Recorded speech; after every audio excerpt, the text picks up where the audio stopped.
Good morning student. आज हम क्षितिज के लेसन 2 राम लक्ष्मण परशुराम संवाद की दूसरी चौपाई समझेंगे। इस चौपाई में तुलसीदास जी ने उस समय का वर्णन किया है जब सीता स्वयंवर में धनुष खंडन हो गया था और परशुराम क्रोधित होकर के सभा में पहुँचे थे और पूछ रहे थे कि यह धनुष किसने तोड़ा है और अपने विषय में बता रहे थे। तब लक्ष्मण जी परशुराम की बातें सुनकर उन्हें संबोधित करते हुए कहते हैं, लखन कहा असी हमरे जाना, सुनहु देव सब धनुष समाना। लक्ष्मण ने परशुराम जी से कहा कि हे देव, हमारे लिए तो सभी धनुष एक समान हैं। का क्षति लाभु जून धनु तोरे, देखा राम नयन के भोरे।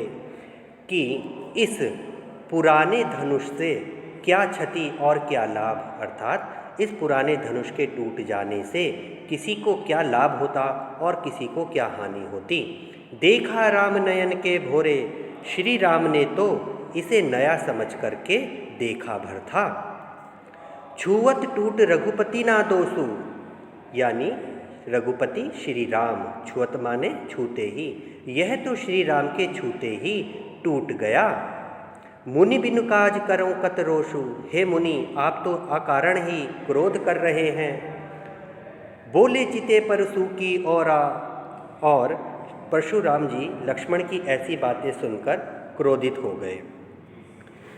तब परशुराम ने अपने फरसे की ओर देखा और बोला, कुठार मतलब फरसा, कुल्हाड़ी, ठीक है। तो अपने कुठार की ओर देखते हुए उन्होंने बोला, रे सठ सुनई सुबहु ना मोरा, कि हे दुष्ट, सठ माने दुष्ट, कि हे दुष्ट तूने मेरे स्वभाव के बारे में नहीं सुना है। बालक बोली बधो नहीं तोई, मैं तुझे बालक समझकर तेरा वध नहीं कर रहा हूँ। बधो माने वध करना, मारना, ठीक है। बालक यानी बालक समझकर मैं तेरा वध नहीं कर रहा हूँ। केवल मुनि जड़ जा नहीं मोई, तू केवल मुझे साधारण मुनि समझ रहा है। जड़ माने साधारण, है ना। तुम केवल मुझे साधारण मुनि समझ रहा है। बाल ब्रह्मचारी अति कोही, विश्व विदित क्षत्रिय कुलद्रोही। अब परशुराम अपने बस विषय में 20 सभा में बताने लगे लक्ष्मण को कि वो कौन है। बाल ब्रह्मचारी अति कोही, कि मैं बाल ब्रह्मचारी हूँ। विश्व विदित, संपूर्ण विश्व जानता है। क्षत्रिय कुलद्रोही, मैं क्षत्रिय कुल का शत्रु हूँ, अर्थात यह संपूर्ण विश्व जानता है कि मैं क्षत्रिय कुल का नाश करने वाला हूँ। भुजबल भूमि भूप बिनु की नहीं, मैंने अपनी भुजाओं के बल पर, भुजबल यानी भुजाओं का बल, मैंने अपनी भुजाओं के बल पर इस भूमि को, भूप मीन्स राजा, राजाओं से रहित कर दिया था। और जीती हुई धरती, विपुल बार महिदेवन दीनी, महिदेव मतलब ब्राह्मण, विपुल माने अनेकों बार, और जीती हुई धरती अनेकों बार ब्राह्मणों को दान में दे दी थी।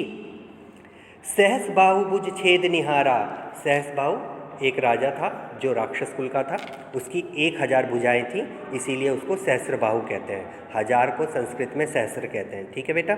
सहस्र बाहु भुज छेद निहारा, परसु बिलोक महीप कुमारा, महीप माने राजा, कुमार माने बेटा, राजा का बेटा राजकुमार, कि हे राजकुमार तू मेरे इस फरसे को देख, मैंने अपने इस फरसे से सहस्रबाहु की 1000 भुजाओं को काटकर उसे मार डाला था। मातु पितहि जनि सोच बस, करसी महिष किशोर, गर्भन के अर्भक दलन, परसु मोर अति घोर। आगे परशुराम ने कहा कि हे राजकुमार, महिष किशोर यानी राजा का बेटा, हे राजकुमार तू अपने माता पिता को सोचने के लिए विवश मत कर, तू अपने माता पिता को सोचने के लिए विवश मत कर, अर्थात अगर तू मर जाएगा तो तेरे माता पिता सोच में पड़ जाएंगे, तो तू उनके सोचने का कारण मत बन।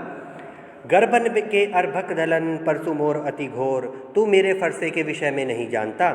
मेरे फरसे की टंकार मात्र से, मेरे फरसे की टंकार मात्र से गर्भ में पल रहा शिशु भी मर जाता है, अर्थात स्त्रियों के गर्भ नष्ट हो जाते हैं।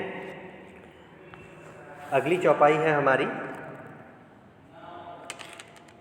बिहसी लखुन बोले मृदुबानी, अहो मुनीस महाभटमानी, पुनि पुनि मोहि दिखाव कुठारू, चाहत उड़ावन फूंकी पहारू।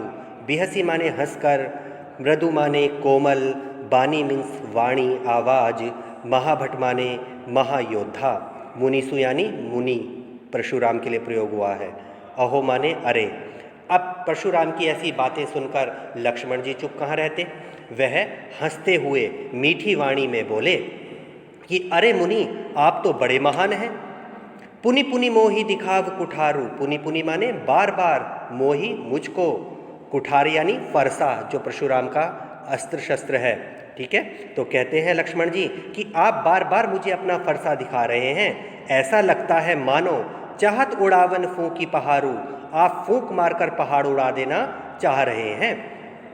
इहा कुम्हड़ बतिया को नाही, कुम्हड़ बतिया छुई मुई का पौधा, कि हम भी कोई छुई मुई का पौधा नहीं है।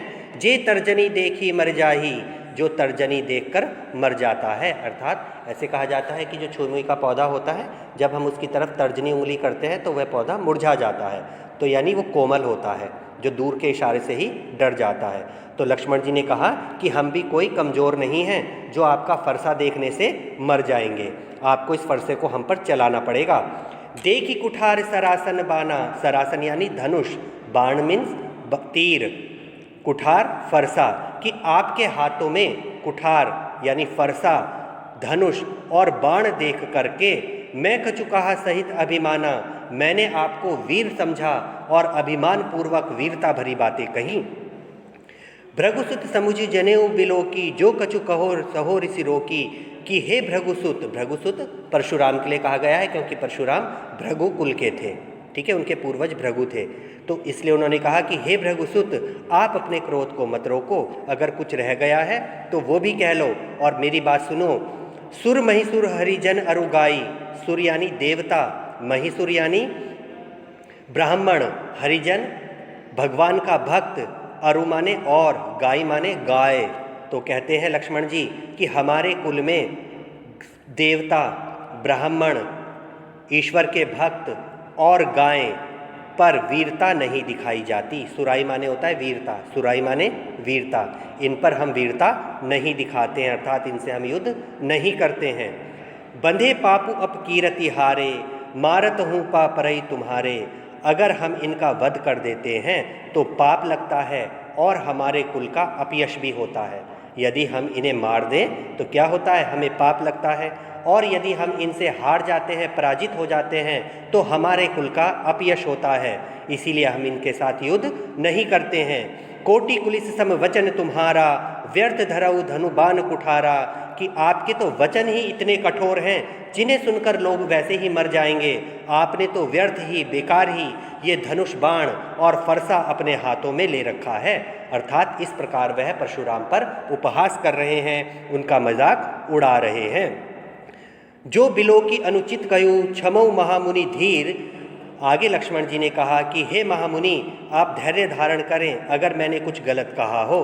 सुनी सरोस भृंग बंस बनी, बोले गिरा गंभीर, और फिर लक्ष्मण जी की बातें सुनकर विश्वामित्र खड़े हुए और उन्होंने कहा कि हे प्रभु, आप धैर्य को धारण करें और इस बालक के अपराध को क्षमा करें। अगली चौपाई हमारी, तुम्ह तो काल हाँकु जनु लावा, बार बार मोहि लागी बुलावा, सुनत लखन के वचन कठोरा, परसु सुधारई धरऊ घर कोरा। लक्ष्मण जी के वचनों को सुनकर के परशुराम का क्रोध और बढ़ गया और वह अपना कुठार यानी फरसा अपने हाथों में उठाने लगे, अर्थात उन्होंने जो ऐसे करके लटकाया हुआ था, उन्होंने अपना फरसा सीधा इस तरीके से तान लिया लक्ष्मण के ऊपर और कहने लगे कि अब मुझे दोष मत देना। क्या कहने लगे कि अब मुझे दोष मत देना। तुम तो कालू हाँकु जनु लावा, बार बार मोहि लागी बुलावा। लक्ष्मण जी ने कहा कि ऐसा लगता है आप मृत्यु को आवाज़ देकर मेरे लिए बुला रहे हैं कि ये मृत्यु आ जा और लक्ष्मण को ले जा, इसीलिए बार बार आप क्या कर रहे हैं, अपना फरसा मुझे दिखा रहे हैं। ऐसी बातें सुनकर परशुराम का क्रोध बढ़ गया और उन्होंने अपना फरसा अपने हाथों में संभाल लिया।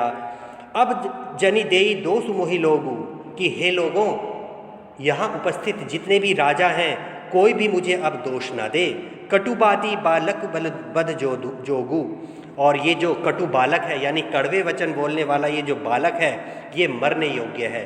बधु जोगू मतलब मरने योग्य। बाल बिलो की बहुत मैं बाँचा, इसे बालक समझकर मैंने बहुत बार छोड़ा। अब एहू मर निहार भा साचा, परंतु अब ये मरने के काम कर रहा है, अब ये मरने के लिए तैयार है। कौशिक कहा क्षमय अपराधु, बाल दोष गुण गण ही न साधु।